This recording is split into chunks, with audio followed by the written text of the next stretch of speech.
We're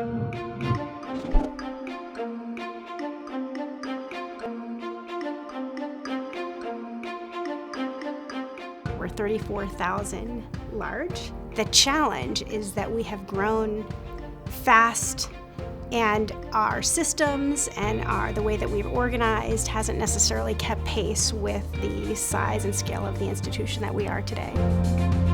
There's something that students have fondly, or maybe not so fondly, called the Mason Shuffle. And I think this is true at a lot of universities, maybe most universities, where students, faculty, and staff all have to use multiple systems, multiple interfaces, interact with multiple business units to get their day-to-day work done.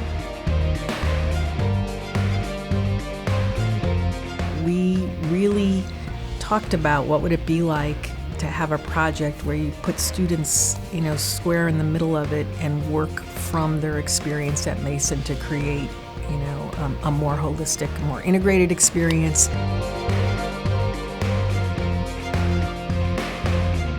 The methodology that we used with this project, the cornerstone of it, was an approach called design thinking. And Blackboard uses design thinking when we go to design new software or when we work with institutions on how to improve their technology ecosystem.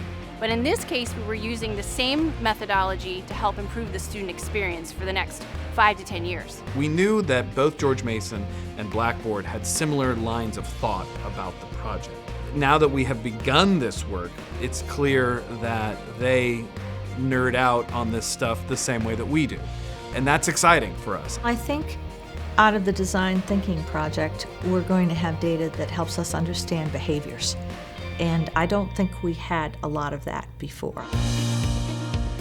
Success is about really defining and creating the ideal student experience for George Mason students. I imagine a future where we will be much more integrated. I imagine a future where students will experience that in the most positive way. The Mason student body just kind of reminds somebody as to why they got into this line of work, because you realize that there's no one path, there's no one choice, and that what everybody, I suppose, has in common is that they aspire for a better life.